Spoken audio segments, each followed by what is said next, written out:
folks, we are nearing the end of the muscle and strength nutritional pyramid. We've reached the top of the pyramid. We're now finally at supplements, the least important rank on the pyramid. And then next week we'll be talking about supplements, about lifestyle and behavior, which is the overarching theme here. So we've already talked about energy balance, macronutrition, micronutrition, timing, and now we're going to be talking about the things that aren't necessary but may supplement some of the things we've done here that could help our efforts as bodybuilders, powerlifters, strength athletes, or anyone interested in changing their aesthetics or physical capacity in that whole strength hypertrophy kind of muscle and strength realm. So, without further ado, let's get on to it. So, supplements. These are things, dietary supplements that are produced that should supplement your nutrition. They often have things that come from food sources or natural sources or herbs or types of things like that. And hopefully can either benefit our health or our performance or our ability to get to our goals in some way. So, big picture stuff. When analyzing a supplement, we want to make sure of two things, okay? Quality, and then the validity and effectiveness, okay? So quality, I'm not talking about does the product benefit you. I'm talking about does the label or what the product says it has match what's actually in the bottle, okay? So this is making sure that you have a high quality product you're taking that's not contaminated or cut poorly or low grade quality or something that won't be of a high enough grade to have a good benefit for you, okay? So a couple ways to ensure this. One would be lab analysis, so that the company actually has either access on their website or when you buy the product, they send you a third-party lab analysis that says, yep, here's what's in this bottle, okay? Next would be a third-party certification. This could be like the USP or NFS or GMP stamps. That is basically certifying a manufacturing process or a certain quality of production in supplements. So these are basically a party that's not related to or that doesn't have a biased interest in that supplement company, that basically sells its service as an unbiased third party and will go in and certify manufacturing places and tell you that. So if it's got a USP stamp on it, that's a good thing, or NFS or GMP, okay? Also using reliable suppliers that you're licensing their products. So for example, Creapure. This is a company that produces and has a staked interest in being known as a high-grade supplier of creatine monohydrate. So if someone is licensing out the Creapure name, then you probably know it's pretty reliable. Okay, so that is quality. Any of those things and all those things should be in place or in some combination before you buy a supplement, in my opinion. Finally, I would also recommend not getting products with proprietary blends. That is basically, it says the quote-unquote trademarked muscle blend, and it's like 30 grams, lists all the ingredients, but doesn't tell you the individual amount in each ingredient. This is basically a way to say, look, this is our special sauce. We don't want people to reproduce it, so we're not going to tell you what's in it. Too often, this becomes a way to disguise buying low-quality things or not having a high enough dosage of an ingredient for it to be effective, but making you think the ingredient is in there, so you buy the product. Okay, so avoid the proprietary blends, in my opinion.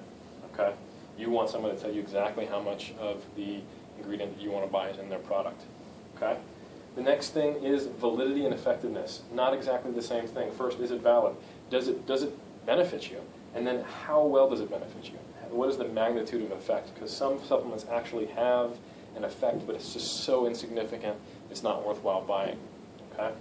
So some great places to check out are examine.com. This is probably the best website about supplements that exists in the world today. Okay? A couple of guys, Saul Orwell and Curtis Frank, got together and made this website, and they've collected the vast majority, and they're always doing it, of research on humans using supplements. And basically, you can go in there, type in a supplement, and you can find a full wiki on it, just like you're on Wikipedia about that supplement. And they've even added a really cool thing that I suggested to them. I'd like to think I was a part of it, of giving you an idea of the magnitude effect and the quality of all the different studies that have been done on a supplement.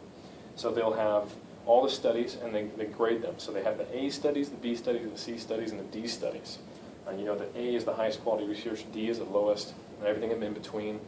And then they give different columns. So they have, is it a benefit or a decrease in the given variable? And then is it a small, moderate, or large effect? And then how much agreement is there in the papers? That means, is there 100% of the papers show this benefit, or is it 30%? So you can always check examine.com to see, you know, what does this supplement do? How effective is it? How consistent has it been studied to show this? And then how worthwhile is it, right? And is the research that's shown this to be pretty high quality? You could look at something like creatine monohydrate versus tribulus terrestris, two things that are both highly often recommended in bodybuilding communities, and one you'll find has a whole lot of scientific backing, and you can tell exactly where, exactly how, and why, and one not so much. So the other one I'd recommend is the Journal of the International Society of Sports Nutrition. This is an open access online journal that does a lot of sports nutrition research, and they have position stands on things like HMB, creatine use in adolescents, nutrient timing, all kinds of stuff. And you can search them and find articles, and you kind of have researchers who've done the job for you. So between these two things, great way to look at both the validity and effectiveness, and is it worthwhile to take the supplements. Okay? Now, I've compiled a list that I think, as of right now, is a decent one. There's always some subjectivity in deciding whether these supplements are worth being on this list or not. Feel free to disagree. We're going to talk about the instances that they are worthwhile, in what cases, why, how much, and basically kind of the order of import, and talk about them a little bit. But this is my list that I would recommend under different circumstances for people interested in muscle and strength in cases of being in a cut or a lean gaining phase, kind of going with that same theme of the last few episodes. So let's start. First thing is we've got multivitamins, okay? The common bodybuilding multivitamin is very high in your water-soluble vitamins, and probably even some of your fat-soluble, to the amount of seeing 4-digit percentages of the RDA, like 4,000% or something. And if you're curious what the heck a water-soluble vitamin is, go back and see number 3. Okay, so I don't really like those massive bodybuilding vitamins that are either 6 tabs or horse pills or a large packet of pills that you're supposed to take on a daily basis. If you've got these things in order, really you only need like a regular one a day. So I would say during a cut, not a bad idea to have kind of a nutritional net and have a one-a-day multivitamin that's of a high quality.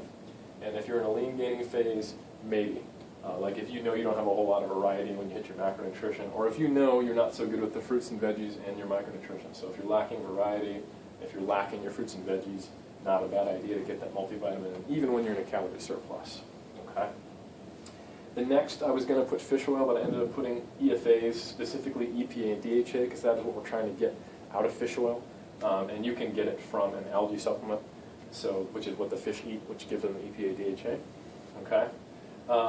And basically, right around the effective range of where EFAs start doing their mojo with signaling leptin in the brain and reducing inflammation, enhancing mood, reducing disease factor risks, despite whatever that recent article on cancer linked to fish oil consumption was. It's an epidemiological study. I don't think it's a very strong link at all. You can read on examine.com about that. A little bit of a tangent, but back to EFAs, EPA, DHA, so health benefits, anti-inflammatory benefits, potentially recovery in joints, and potentially some metabolic benefits as well.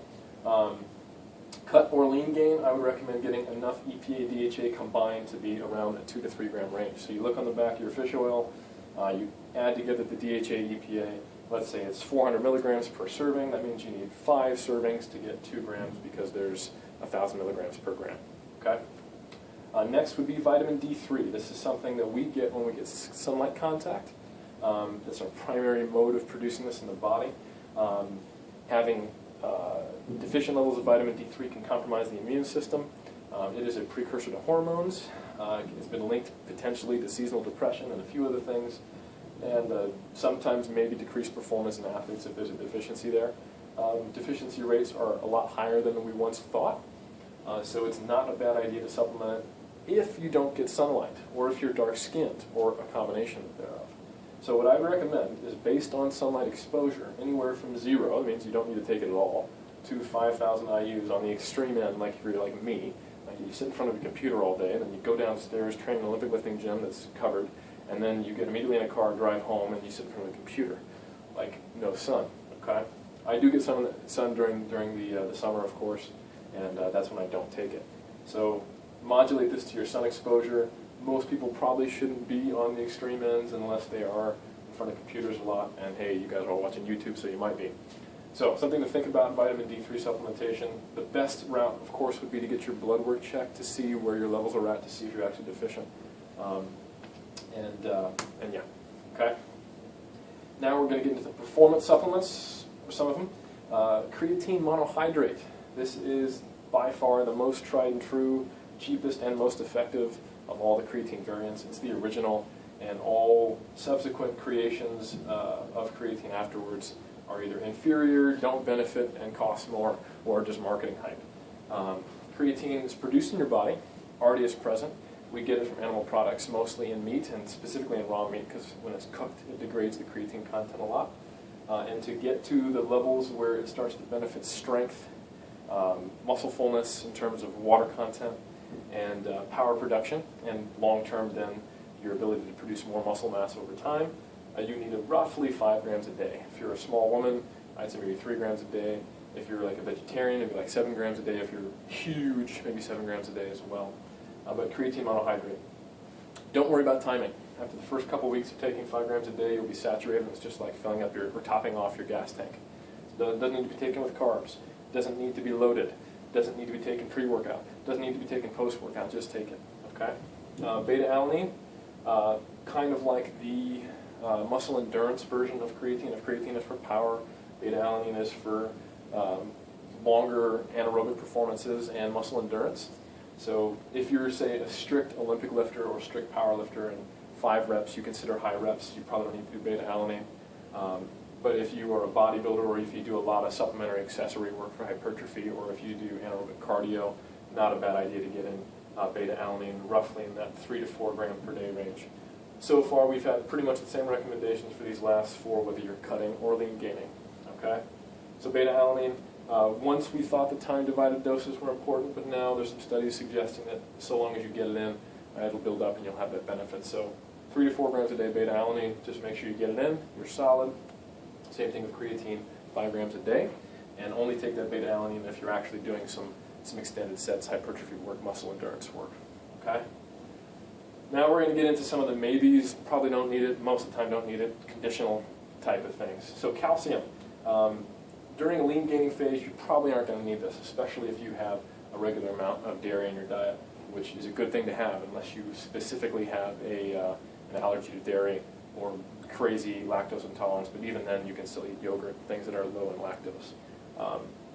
So yeah, if you are cutting and your carbs get low enough, sometimes the dairy goes by the wayside. You don't want to waste your carbs on the yogurts or things like that, or drinking milk. And if calcium gets low enough and you're not getting maybe 2 or 3 servings of calcium, or of dairy a day, excuse me, or if you can't fit the cheese in your diet because of the fat content, then it's not a bad idea to supplement maybe 1 gram of calcium per day. But I would say, Greek yogurt, low-fat cheese, these are things that can probably still be in your diet unless you're on a really restrictive diet or have some reason why you can't consume dairy. So probably not during lean gaining phase, maybe 1 gram per day if you're not getting 2 to 3 servings of dairy during the diet. Next would be caffeine. This one, I would say only take, this is probably the main pre-workout supplement that I would recommend, if anything. Okay, the rest, probably not worth it, or are just variants of caffeine, or just get piggybacked with caffeine. There are some other ones that work, but I'd say caffeine, tried and true, lots of research behind it, somewhere in the range of 200 to 400 milligrams pre-workout, and that can delay time to fatigue and perhaps increase strength a little bit. Here's the thing though, the more you take it, the more resistant you get to it, because there's a stimulant of the nervous system. So only take caffeine, I'd say, a couple of workouts per week. If you feel great and you're ready to go work out, don't take a pre-workout, okay? If you are down, or you're like, oh man, I feel like I'm having a shitty workout, then maybe take it. I try to take caffeine at most 4 times a week, okay? That way I still get the effect from it, and most of the time it's probably only once or twice, maybe 3 times. So that I can still have a good workout without it, and I still get the benefits when I do take it of actually feeling the stimulatory effects. Okay, so that's caffeine. Now we're starting to get into the ones that are barely made my list. Okay, so keep that in mind. If you disagree with me, that these are kind of the errata, the esoteric, the last few. So branched chain amino acids. I would say whether you're cutting or in a lean gaining phase, these probably aren't needed or aren't going to have a systemic benefit if you have your protein intake high enough. Okay. That said, if you are glycogen depleted or on low carbs or fasted, it may benefit you to have a pre-workout as it helps delay time to fatigue. So somewhere in the range of 10 to 20 grams pre-workout if you train fasted on a low-carb diet or are glycogen depleted for some reason. Like let's say you were going to do your high-intensity interval training right after a leg day, maybe take branched chain while you're recovering after you did your squats and you're going to do your hit. So relatively obscure reasons to take a BCA, but still a rationale sometimes. Okay. And then finally, there's HMB. This is a metabolite of leucine. It's an anti-catabolic, and there's been some recent data which made me kind of bump it up back into my my radar of it, lessening muscle damage when taken pre-workout. So I thought, because of the theory behind it and the recent research, maybe if you have the money, if the money is there and it's laying around, 3 grams per day while you're cutting, or if you're doing like an overreaching cycle, like if you're running like small of, or you're doubling your volume or something like that, maybe not a bad idea to take HMB. Do you need it during lean gaining phase? No, you don't. So if the money's laying around, and if you're cutting and or doing an overreaching cycle, consider if you've got the extra ability to 3 grams a day of HMB. Definitely not going to make a massive difference, but might make a minute difference. Okay. So definitely check out examine.com. Remember, quality, validity, and effectiveness. And this is my list. If it's not on there, I either don't recommend it at all, or there's only very specific times I would. Lastly, I want to give a shout out to Citadel Nutrition because they do all these things. I ordered Tier 1. It had Creapure and Carnosine, licensed versions of reliable suppliers. They gave me a lab analysis, showing me what was in it. They don't use proprietary blends. And they only have 2 supplements. They only have 2 supplements they sell. They sell an EFA fish oil, and it's called fish oil. And they sell their Tier 1 supplement, which is creatine, Beta-Alanine, caffeine. So I was just super impressed, and they have a mission statement about being honest and high integrity. So I want to give them a shout out just because they do those things. So good job, Citadel. There's very few supplement companies like that. Great job, examine.com. And let's bring it in and take a closer look. So we are finally on to the top of the pyramid. We've got our need for quality, validity, and effectiveness. We have our list of supplements for the muscle and strength pyramid. And then what should be taken during a cut or a lean gaining phase. And all right, guys, good talking to you. And next time we'll talk about possibly what could be said to be the most important part, lifestyle and behavior.